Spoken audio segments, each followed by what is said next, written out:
Nos últimos dias, algumas reportagens de renome nacional destacaram algumas festas que foram promovidas, por exemplo, por um grande banqueiro, né, num banco, está bem polêmico agora, né, que deixou de operar e gerou um prejuízo muito grande aí no mercado, mas essas festas promovidas por este banqueiro encontravam-se lá presentes muitas autoridades públicas, né? E a discussão que surgiu e vem à tona foi muito direta.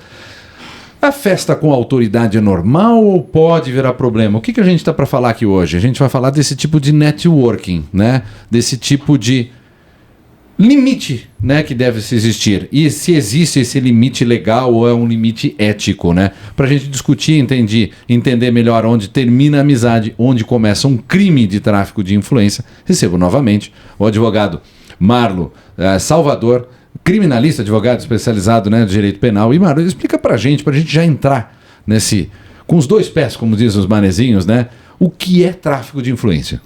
Bom, Carlos, primeiramente, obrigado pelo convite. Alegria estar aqui com vocês. O crime de tráfico de influência, ele se caracteriza por uma pessoa que ocupa uma posição, né, assim, de intermediária entre um interessado e uma figura pública. Ela fazer uma intermediação. Ela faz essa ponte. Ele faz uma ponte. Tá. Olha, eu tenho um ente privado, eu tenho um interesse em algo que o agente público que está numa função, etc., ele pode me favorecer, certo? E aí esse indivíduo que está no meio, ele está intrinsecamente ligado, como se fosse um corretor de... Ele aproxima... Essa é a figura do lobby? Veja, o lobby, ele está bem próximo disso. O lobby, ele é uma figura que não necessariamente ele é um tráfico de influência, claro, absolutamente. Pra gente diferenciar os conceitos, né? Porque exatamente. O Brasil fala um lobista como se fosse um criminoso. Isso.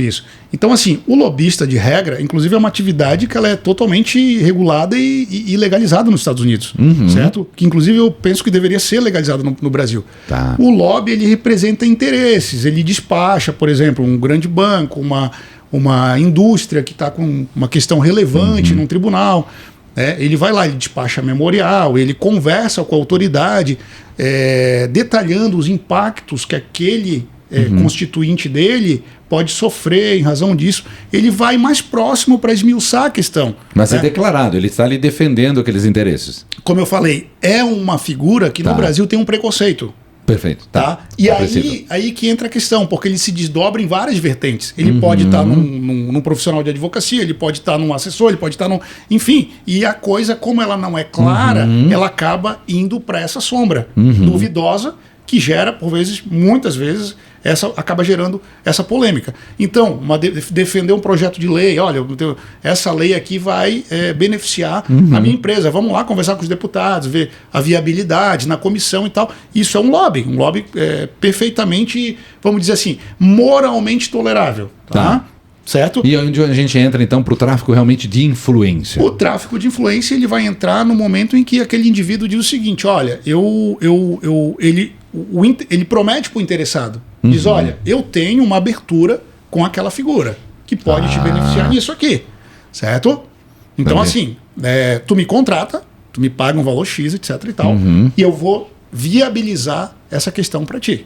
Entendi, então pela sombra, né? Não tem nada... Ele usa isso como moeda de troca. Moeda de troca. Então, assim, onde que eu vou entrar? Se eu pedir ajuda para um político, só de fato de eu pedir ajuda, eu já estou cometendo um crime?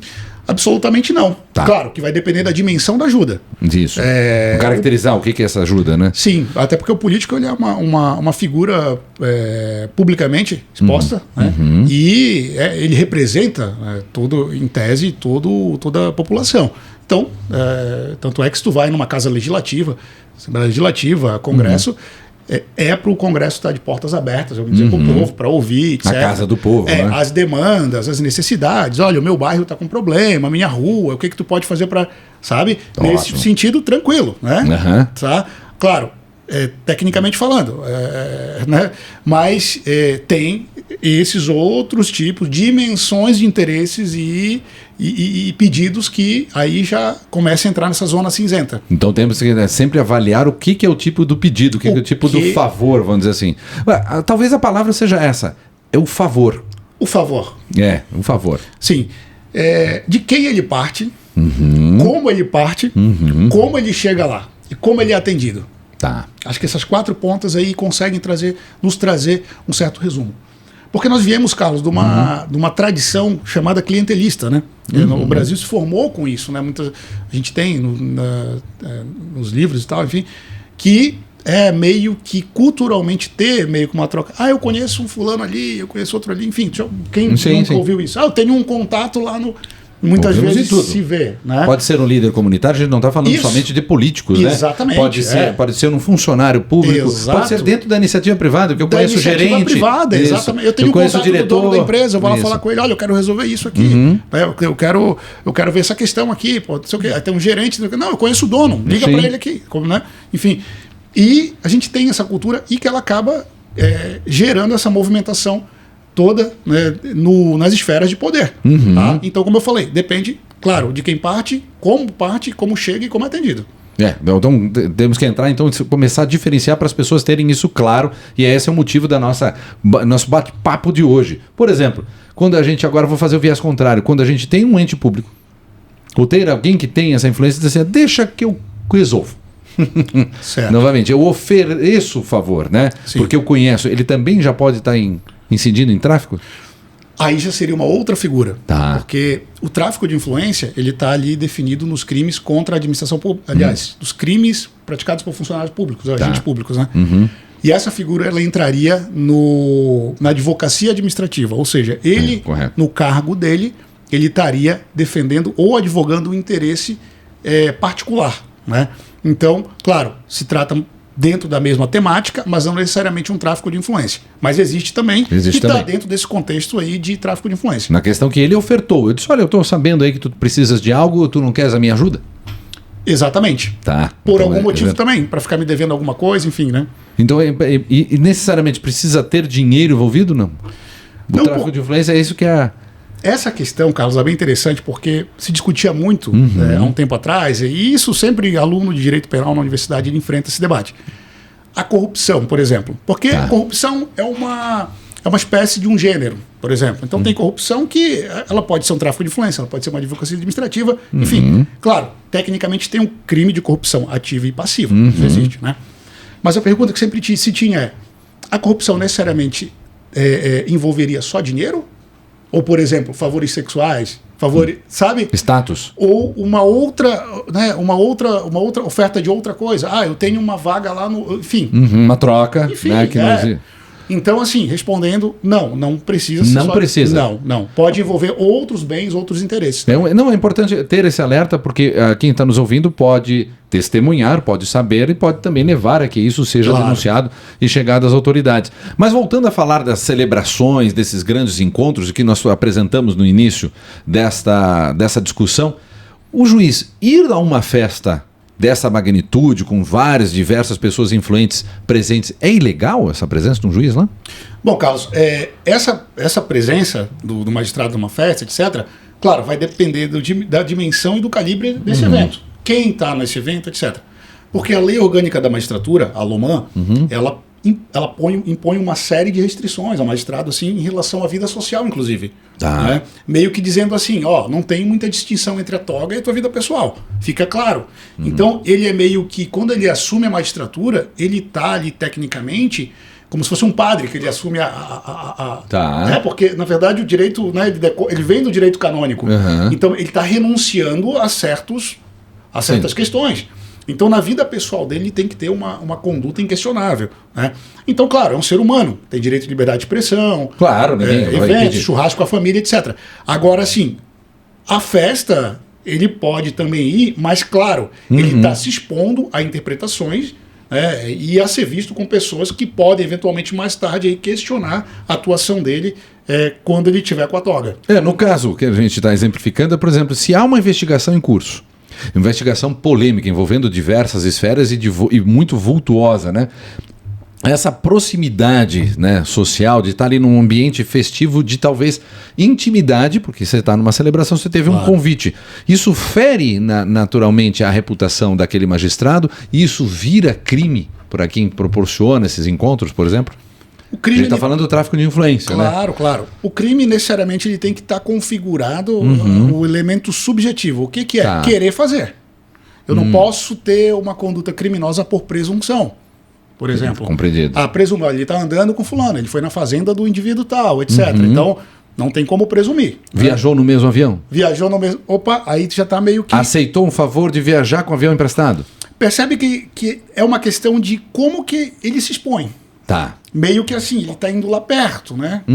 O batom tá passando, raspando na cueca. Sim. Né? Então, assim, é uma conduta, é um comportamento que ele pode ser explorado e é, sim, uma exposição que pode futuramente, a depender do contexto, trazer alguns problemas para esse agente público.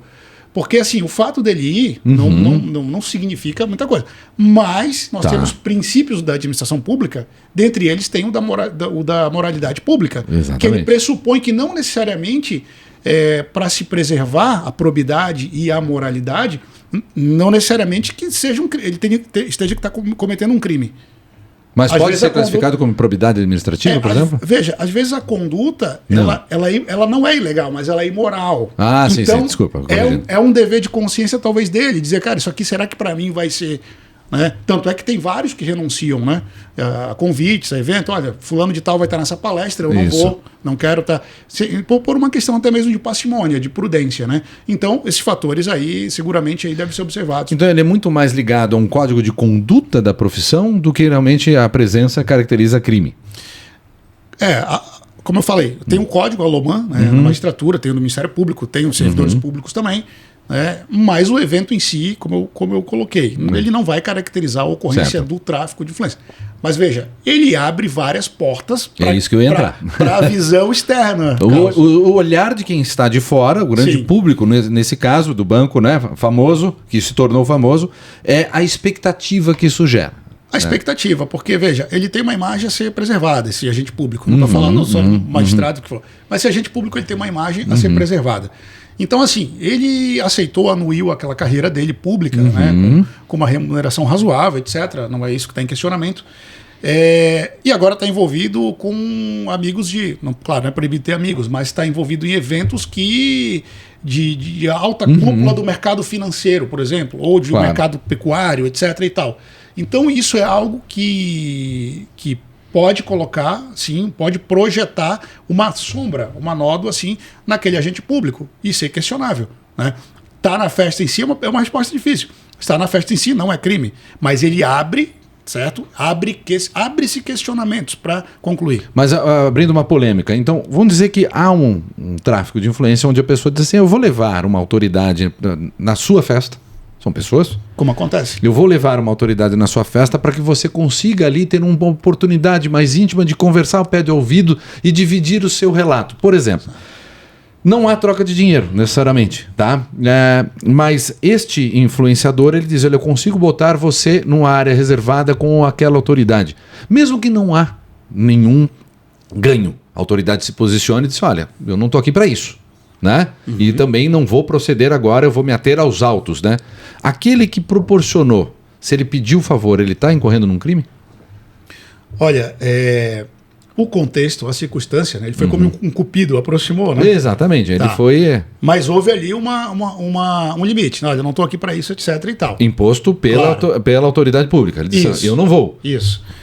Desculpa, eu estou lá, mas eu não vou agora entrar nesse assunto, não vim aqui para isso. Sim. Aí vai depender realmente da postura que vai ser tomada por esse agente. Porque assim, se ele fizer uma representação e dizer, olha, fui convidado para um evento, chegou lá, fui colocado, etc. e tal, numa situação que eu me senti constrangido, eu fui, etc. e tal, e eu quero que essa questão seja investigada. Isso pode virar sim uma investigação, seja por tráfico de influência, seja por eventualmente outro crime que possa ali incidir nesse caso. Que pode partir de pronto da própria agente público que se viu sim, constrangido nessa situação. Exatamente, até porque ele é uma figura ali que está intimamente envolvida, então só ele que vai saber dizer e sentir o contexto que ocorreu, né? E claro, ele tem também a autoridade a partir do momento que ele denuncia, né? Ou faz o relato, né? Então, para a gente voltar e contextualizar, deixar isso bem separadinho, assim, a diferença de tráfico de influência de corrupção. Tráfico de influência tem o intermediador. Tá? Tem um indivíduo ali que ele tem o contato, ele tem a proximidade, e aí ele faz disso aí um comércio. Tá? O nome já diz, é uma influência que ele tem e ele está comercializando isso. Olha, ele cobra favores ou ele cobra dinheiro? ele cobra, exatamente. Olha, assim, eu te cobro tanto para te colocar em contato, ou enfim, né? Ok. E é um crime, já até para adiantar, Carlos, é bem de difícil demonstração, caracterização, porque ele fica A corrupção também né? ele fica muito na entrelinha. Tanto é que a gente, quando está atuando em processo, que envolve corrupção, etc., a questão do dinheiro, né? Então, hoje se tem, claro, tem meios digitais e tal. Então, assim, foi pago em dinheiro. Aí puxa a quebra de sigilo do indivíduo que pagou e tem um saque lá. Tá. 100 mil reais foi sacado e a testemunha que recebeu diz, não, eu recebi 100 mil nesse dia. Tá lá o saque, cara, tem uma prova. Porque não vai ter filmagem do dinheiro, só vai ter a palavra, assim como naquele caso que nós conversávamos anteriormente. Né? Então, assim, nesse caso também, respondendo a tua pergunta, tráfico de influência, tem o atravessador, o intermediador da influência. Tá? E o de corrupção, ele é direto. Ah, entendi. Promessa de vantagem, tá? Tu faz isso, eu te pago tanto. E a passiva, a corrupção ativa. Essa né? é ativa. É ativa. Ele corrompe, né? A autoridade. Ele oferta uma oferta de vantagem. E na passiva é o inverso, a autoridade que cobra. Ah, entendi. Então, não tem um atravessador. Então essa é importante para a gente frisar, para quem está nos acompanhando, nos ouvindo, do que caracteriza isso. Porque a polêmica está levantada, e sim, do tráfico de influência, que o próprio bancário, nesse caso, poderia exercer em diversas esferas de poder para que ele lograsse, né, êxito nos seus negócios. Mas aí vamos entrar agora, que a gente está falando muito da reputação, lembra? Sim. Que é aquilo que mancha da condenação pública, ou por meio da imprensa, só ter fato de noticiado, por exemplo, que aquele juiz, que aquele promotor, com aquela autoridade, aquele agente público, delegado, por exemplo, estava lá na festa promovida por Beltrano, e muitas vezes ele pode estar lá sem saber, né? Certo.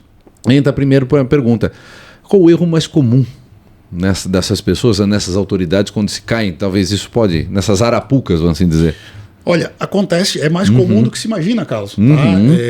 Já vi casos que houve convite para um determinado evento. Olha, e se chegou lá, o convidado ele estava sendo produto vamos dizer assim, de uma venda para aquele que convidou, a pretexto de. Ah, entendi, sim. Esse pessoal aqui é do meu grupo. Cara, tu me convidou para um almoço, para um jantar, e tu tá me vendendo. Tô dando um exemplo. A autoridade ela é feita de produto, sem saber. Isso. Tá. Então, assim, bater o pé e sentiu, vai embora, né? Eu acredito que mais ou menos nisso, né? Porque as coisas têm sinais, né? Tem cheiro e cara, como dizem, né? Porque diz aquela história, né? A foto hoje compromete. A foto compromete. E hoje todo mundo tem um celular, uma câmera na mão, cara. Tu passou, já deu, já foi, né? Não, mesmo que fique 5 minutos lá dentro, identifica, opa, já não é um ambiente que eu quero estar, só um cumprimento, aperto de mão gera constrangimento. Tem aquele ditado, né? Como é que é? Às vezes 99% de tudo é nada e 1% de nada é tudo. Porque foi o momento que foi fotografado, por exemplo. Exatamente. Ou que foi visto, ou foi o batom na cueca, foi 1%. Mas ele vai ser 100%. Que ele vai manchar toda a tua carreira, ele vai botar uma sombra em cima de ti. Isso pode levar à suspeição?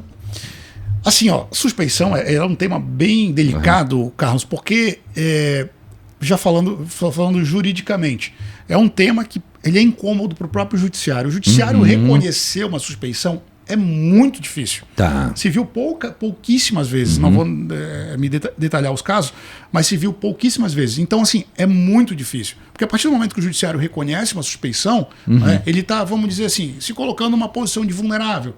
Então, como que se vê muitas vezes? O que eu já vi em casos que eu atuei, eu acompanhei? Casos de suspeição, por exemplo. Quando o elemento ali da suspeição ele é gritante, ele é claro, ou assim, tem... Sabe? Quase que provado. Quase, assim, eu vejo que... Quase, né? Que o tribunal, ele nega a suspeição, ele afasta aquela suspeição, mas ele acaba dando uma recomendação. Certo. Indireta, tanto para o magistrado quanto para outra parte, sabe? Se abandona esse caso, o outro vai assumir. Assim, sem dizer que, sim, ele era suspeito, por Mas exemplo. Assim, uma questão muito de opinião, assim. O post da rede social pode derrubar? Olha, depende do post. Tá. Depende. Já vi muitos casos que não foram suficientes. O fato hoje, inclusive, se invoca essa questão de as redes sociais estarem em tudo. Então, assim, às vezes a autoridade está no shopping e tal, etc. Oi, professor, tudo bem? O senhor é uma autoridade, um político, um ator judicial, enfim. Eu sou seu fã e tal, acompanho seus livros, seus posts e tal, queria bater uma foto, vamos lá. Bateu, realmente.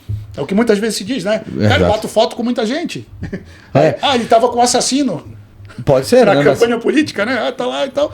E o cara, ele tá tirando foto com o assassino. Pô, não sabia nem que o cara era, por exemplo, né? Sim, o que me refiro assim, é essa memória que as redes sociais buscam, né? Isso, O famoso print eterno. Exato. Uma publicação de alguns anos já passados, e aí ela é reacendida porque agora se investigou. Aquele investigado ele está numa foto amistosa com o julgador, com o investigador. Sim. Tem muito. Hoje em dia, com esse tribunal digital, tem muita exploração da narrativa. Né? Se cria toda uma construção de elementos, né? E claro, depende muito da intenção da pessoa, o que ela quer com aquilo. Então, hoje, por exemplo, quem quiser criar um dossiê digital de alguém, basta procurar na internet que o cara constrói. Né? Então, isso tudo acaba entrando também nesse ponto aí de, por exemplo, o indivíduo que tem interesse numa questão e ele quer macular a imagem daquela autoridade, ele consegue construir um dossiê negativo para... E isso acontece muito, principalmente, Carlos, claro, né, os juízes singulares de primeiro grau, né? Sim. E aqui fica o meu respeito sempre, porque são juízes que realmente estão ali dedicados ao caso, eles que estão enfrentando a prova, etc. e tal. Eles acabam estando um pouco mais imune dessas vozes políticas, vamos dizer. Até porque ninguém vai... dificilmente alguém vai no gabinete de um magistrado de primeiro grau para, enfim... O pessoal é focado na ponta da pirâmide, que é onde está. E que aí entra aquela discussão a respeito da reforma. Se vamos modificar a forma de indicação para os tribunais superiores, etc. e tal. Por quê? Indicação política. Aí começa ou se faz com muito mais força esse problema. Porque a indicação já é política. Então, sim. O cara muitas vezes chegou ali devendo muito favor, ou enfim. Então, houve uma proximidade de uma confiança natural que se criou com os anos de convívio. Exato. E que se tem essa zona cinzenta, né?